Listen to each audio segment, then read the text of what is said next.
The moment I realized my husband wasn't just betraying me emotionally, but preparing to erase me financially, I knew love was already dead. What he didn't know was that I'd already learned how to destroy him legally. My name is Claire Donovan, and this is the story of how my marriage turned into a quiet war. For 12 years, Ethan Donovan was the safest place I knew.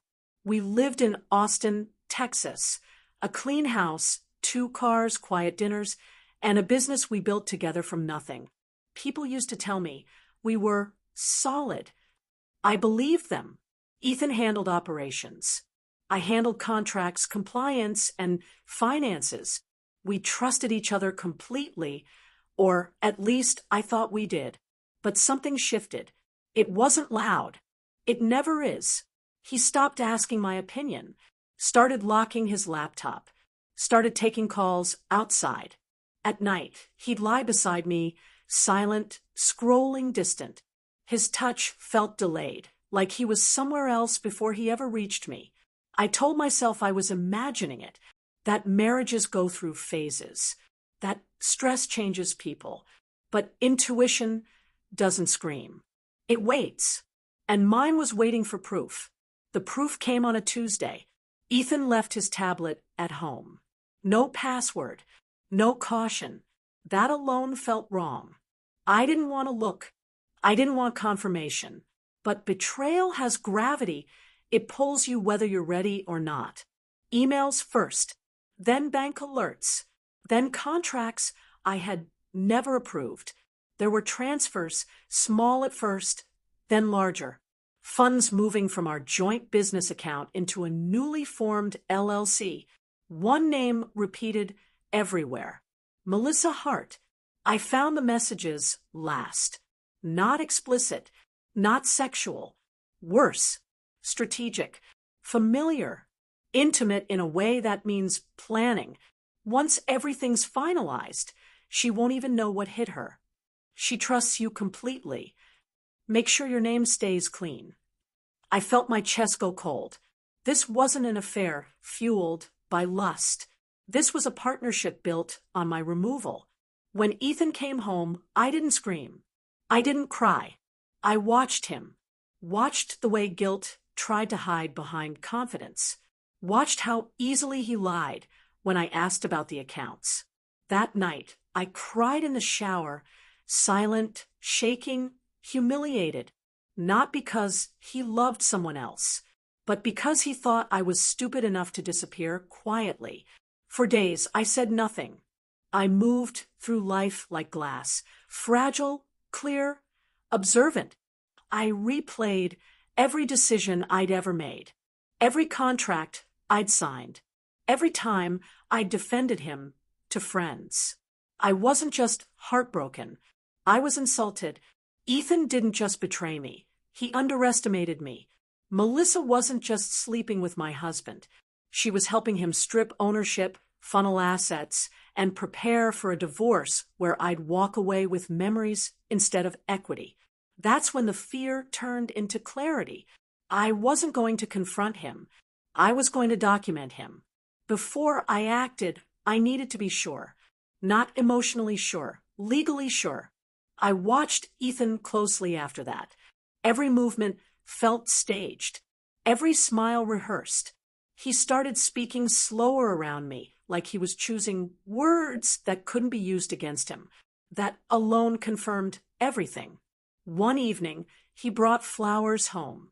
Not because he loved me, because guilt always disguises itself as effort. I thanked him. I kissed his cheek. I let him believe I was still blind. Later that night, I heard him whispering in the garage. I stood still in the hallway, heart pounding, breath shallow, listening to my own marriage collapse in real time. She doesn't suspect anything, he said. She trusts me. That sentence did more damage than any affair ever could. Trust wasn't just something I gave him. It was the weapon he planned to use against me.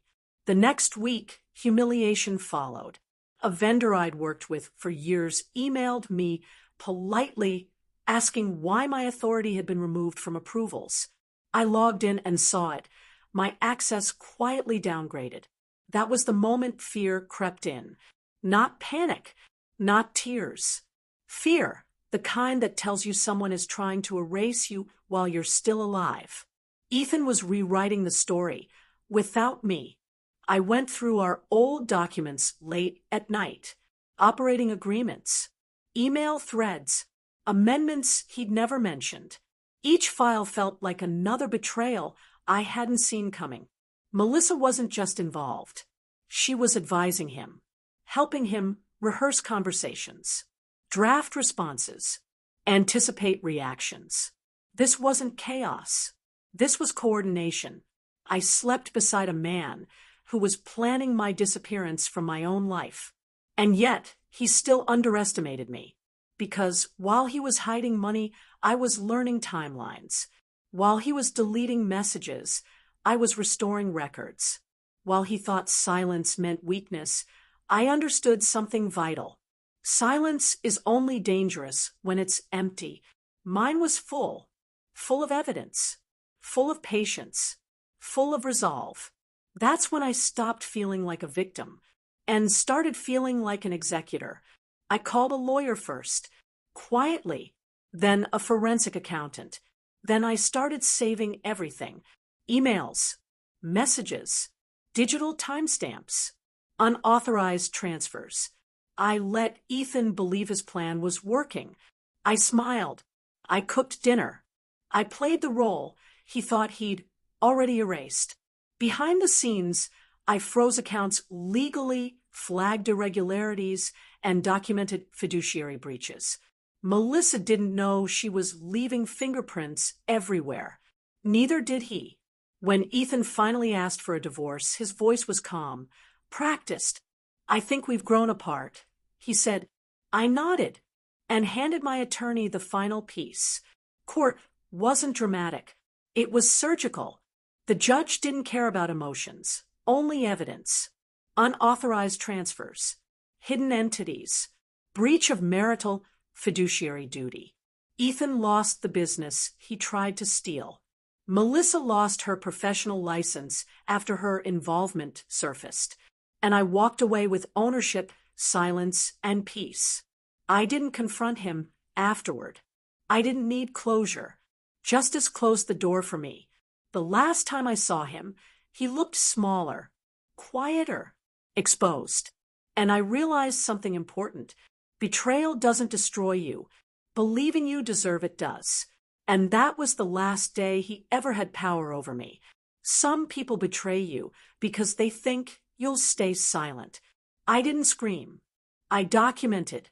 If this story made you feel something real, if it reminded you that strength can be quiet and justice doesn't always need noise, please like, share, and subscribe to Betrayal Nation. Leave a comment below. We read every single one of them and your voice matters here. Your support helps us grow, and together let's reach 1,000 subscribers. Thank you for being part of this community and thank you for listening.